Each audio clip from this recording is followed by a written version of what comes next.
ce rețetă de macaroane cu carne vedeți la Sebi acasă. Ninge cu ceruri, ninge cu bazme, se îmbrățișează, nu se opun două iluzii, două fantasme, Moș Gerilă și Moș Crăciun. Vă salut, prietenii mei gurmanzi, este macaroana și carnea.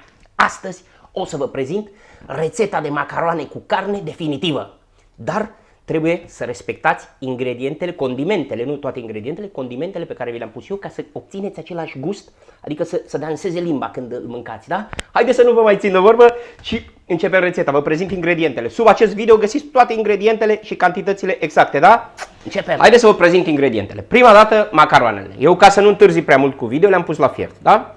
Am aici 500 de grame de macaroane, vedeți, așa, fluturași. Voi puteți să folosiți orice macaroane vreți. Pentru cei care nu știți, că majoritatea știți să fierbeți macaroanelor, am pus apa la fiert, când a început să fiarbă o lingură de sare, am adăugat macaroanele și pe pungă o să vedeți timpul de fierbere. În cazul meu 10 minute, între 9 și 11. Eu le-am lăsat 10 minute, mai au 2 minute de fiert, timp în care eu vă prezint celelalte ingrediente. Aici am pregătit, sunt 300 de grame de carne tocată. Ce carne tocată să folosiți? Carnea tocată care vă place mai mult. Cu ce să încep aici? Cu ceapa. Avem aici o ceapă mijlocie. O să vă las toate ingredientele sub acest video scrise în grame. Ardei. Folosiți ardeiul care îl aveți în casă. Eu, cum aveam de toate 3 culorile, am folosit 3 culori ca să dau puțină viață la această rețetă. Aici am suc de roșii sau bulion. Puteți să puneți 2 linguri de bulion sau suc de roșii. Aici am, cred că sunt 300 de grame de iaurt. Eu folosesc un iaurt grecesc. Vedeți cum o să-l pregătesc. Dacă aveți iaurt normal, stați cu mine că vă spun cum să-l pregătiți la fel. Aici am un cățel de usturoi. Condimente ce o să folosesc eu? O linguriță, dar o linguriță mică de ceai de chimion, o linguriță de fulgi de ardei, dulci sau picanți, după gust, și aici am folosit la fel o linguriță de busuioc. Aici am o mână de nucă, sunt 30 de grame de nucă, să vedeți cum o folosesc și pe ea. O să avem nevoie de unt, nu vă speriați că nu tot untul, ulei pentru prăjit și aici pentru unt o să folosesc boia de ardei roșu, da? Haideți să vedeți. Prima oară, înainte să terminăm cu macaroanele, eu mă apuc să tai ceapa, da? Și o să o tăiem mărunt. Așa. Gata, am tăiat ceapa, macaroanele au terminat. Eu le iau aici, le scurg. Așa. Perfect. Le lăsăm să se scurgă. Între timp, eu pun aici o cratiță la foc, îi adaug ulei. Și acum când uleiul s-a încins, îi adăugăm ceapa. Așa. Îi adăugăm ceapa și o lăsăm aici să-și schimbe culoarea puțin. Între timp, eu ca să nu stau degeaba, cum v-am spus, luăm ardeiul, așa, și tot ardeiul îl tăiem în cubulețe mici, da? Gata. Am tăiat tot ardeiul, îl lăsăm aici. Acum, după ce ceapa a stat aproximativ 2 minute, da? Și a schimbat culoarea, îi adăugăm imediat carnea tocată. Aici ce vreau să vă spun cu carnea tocată. Dacă ați văzut, și acum dau focul mai tare, ați văzut că de multe ori când puneți carne tocată la prăjit, aveți o problemă. Rămâne carnea așa, biluțe, biluțe, mai mari, mai mici și nu rămâne bucată cu bucată. Haideți să vă spun care e problema. Ca să faceți una, nu aveți focul tare, aici trebuie să o punem la foc tare când punem carnea, și a doua, trebuie să apăsăm așa, vedeți cum apăs eu, cu lingura pe ea. Apăsați așa cu lingura pe ea, la un foc tare. Și în așa fel carnea rămâne bucată cu bucată, o să o vedeți la sfârșit și o să obțineți și un gust mult mai bun la carne, da? Eu aici am folosit carne tocată de vită. Voi folosiți ce carne tocată vă place mai mult sau ce aveți la îndemână. Între timp ce carnea se prăjește, luăm o bucățică de unt aici, am luat cam multă, așa, o punem aici într-un castronel, am scurs macaroanele, da? Ele încă sunt calde, ca să topească untul, așa, le adăugăm aici. Acum îi adaug și puțin ulei de măsline extra virgin, care ați văzut că l-am adus zilele trecute, așa, ca să-i dăm un gust cât mai puternic, am pus și unt și ulei de toate și le amestecăm bine, mai dau o lingură. Da.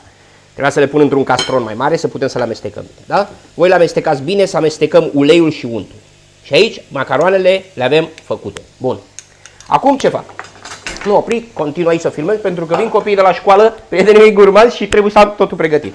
Acum când carnea și-a schimbat deja culoarea aproape, îi adăugăm aici și ardeiul. Așa, îi adăug ardeiul și le lăsăm aici să se cunoască între ele așa frumos, să-și facă cunoștință, să-și schimbe gusturile și să se împrietenească cât mai mult. Așa. Și le lăsăm să continue să se prăjească. La foc mare, eu aici îmi strâng puțin ca să-mi fac curățenie și continui, da? Nici nu trebuie să oprești, că eu acum vreau să le arăt la prietenii mei gurmanzi. Trec cu usturoiul, da? Eu la usturoi îi dau așa o felie, cum aș spune câte unii, și nu mai râde, mă. Îl curăț. Așa, lăsăm toate astea aici, după aia le strâng eu. Îi tăiem cotorul așa frumos. Așa. Și acum ce fac? Iau aici iaurtul nostru și zdrobim usturoiul. Da? Aici usturoi puneți după gust. Eu nu pun prea mult, deoarece la copii, dacă îi pișcă prea tare, nu le place. Da? Am pus doar un cățel de usturoi. Voi puteți să puneți două. Așa. Gata. 2 sau 2 usturoi? Câți ai pus? 2 cățele de usturoi. 2 căței de usturoi, da. Și acum ce vreau să vă spun, vedeți?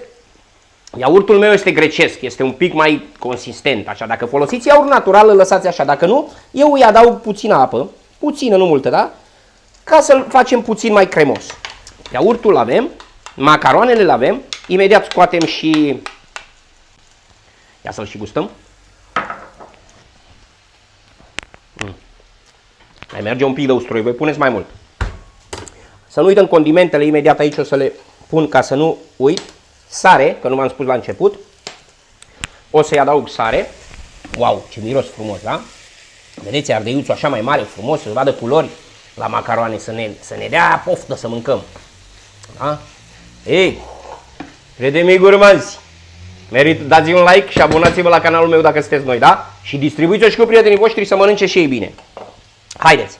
Imediat îmi pregătesc încă o tigaie ca să vedeți cum pregătim untul, să facem la sfârșit un sos de la frumos, așa ca să ne plouă în gură. Acum îi adăugăm și sucul de roșii sau bulionul.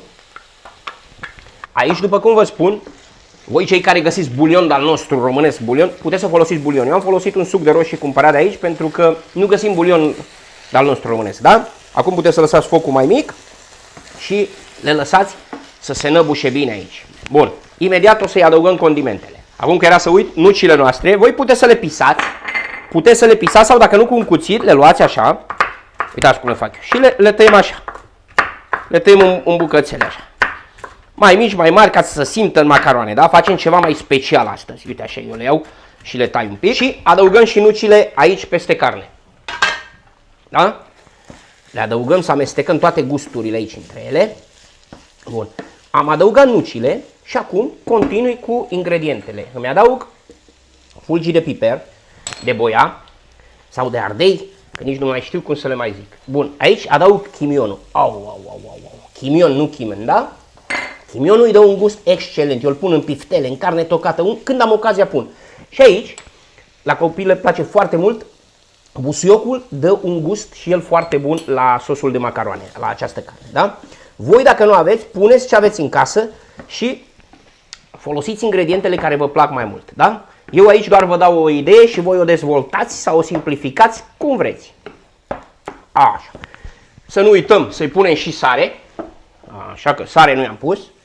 Măi, nene, mă, mănânc sărat, măi, nene, mă. Nu mănânc sărat, nu mănânc. Te-am prins. Iară, surprindeți pe oricine cu această rețetă. Mai pun puțină sare. Că nu avea de ajuns. Deci vă invit să faceți acasă la prieteni, la familie, la iubite, la iubiți, la soți. Să faceți această rețetă, să-i surprindeți. Doar mirosul ăsta, wow! Busuiocul și chimionul, ce miros putem să scoatem noi de aici, da? Deși la mâncare când o faci, dacă o faci cu dragoste și cu plăcere, scoți tot ce e mai bun din ea, da? Dacă nu, dacă le arunci aici și dă repede, nu. Uite, și eu sunt în criză de timp, că vin imediat copilașii mei și când intră pe foame zice, papi, ce avem de mâncare? Mami, ce avem de mâncare? Mamica, de obicei întreabă pe mami, astăzi mă întreabă pe mine. Gata, s-au înăbușit toate bine. Cred că în total 15-20 de minute l-am ținut aici. Nu m-am uitat la ceas pentru că eu mă uit la carne, mă uit când s-a făcut, da? Ardeiul să fie un pic, să-l simțim în guriță. Ce vreau să vă mai spun? Aici puteam să mai punem puțin pătrunjel. Eu astăzi am plecat la cumpărături, să pregătesc, să cumpăr tot ce îmi lipsea pentru această rețetă și cum zicea mama, m-am dus bou și am venit vacă. Am venit fără pătrunjel. Și pătrunjel nu o să pun. Dacă aveți pătrunjel, acum o mână de pătrunjel, îl tăiați și gata. Eu dau această carne aici la o parte și trec la ultimul punct important. Da? O pun pe ochiul ăsta. Aici tăiem puțin unt. Vedeți? Cam cât unt așa. Așa. Și îl punem aici la topit. Vedeți? Aici când s-a topit untul, foarte atenți. Untul nu-l lăsați mult la foc. Dacă imediat se arde, el nu rezistă așa de mult. Acum îi adăugăm. Vedeți? Aici am o linguriță de boia roșie și știți ce mai pun eu? Puțin chimion. Voi dacă nu vreți să-i puneți chimion aici, nu-i puneți. Eu îi pun pentru gust. Da? Și din acest moment, îi dau drumul un pic la foc mai tare. Îl lăsăm maxim 30 de secunde aici la foc, da? Dacă nu, îl ardem și nu mai facem nimic. Maxim 30 de secunde și trecem imediat să servim platoul nostru. Gata. Vedeți? Atât. L-am dat la o parte, am oprit aragazul, aici am toate ingredientele, vezi? Ce mi-au rămas, după aia treaba aia mea. Haideți să începem să pregătim platoul nostru. Aici un clește. Prima dată, puteți să le amestecați toate dacă vreți carnea cu macaroanele, eu nu le amestec, eu îmi pun prima dată așa macaroane. Le-am aranjat frumos așa pe margine. Acum luăm carne, aici la porție, puteți să o puneți aici în mijloc, dar puteți să punem un pic și pe așa pe afară să vadă. Pregătit aici pentru 5 persoane aproximativ, noi suntem 4, una mereu o las extra. Voi prezentați-o cum vreți. Așa. Acum luăm iaurtul nostru, la fel, iaurtul așa pe margine frumos. Și când le-ați amestecat pe toate, o să vă aduceți aminte de la Sebi acasă. Și acum îi punem din sosul nostru magic, pe aici pe deasupra. Ia uitați ce rețetă de macaroane cu carne vedeți la Sebi acasă. Și acum a venit timpul cel mai așteptat. Să probăm acest... Fă-mi o poză cu el aici pentru prietenii mei gurmanzi. Prietenii mei gurmanzi, îmi plouă în gură, vă invit să probați această rețetă. Și haideți să o pun aici și o frunzuliță de busuioc pentru decor și la orice restaurant puteți să serviți acest platou, da? Haideți să vedem ce am scos noi aici. Doamne, Doamne, Doamne. Amestecăm așa din toate cât puțin. Și îl degustăm.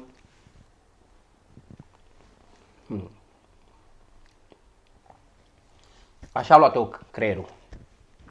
De usturoi, de unt.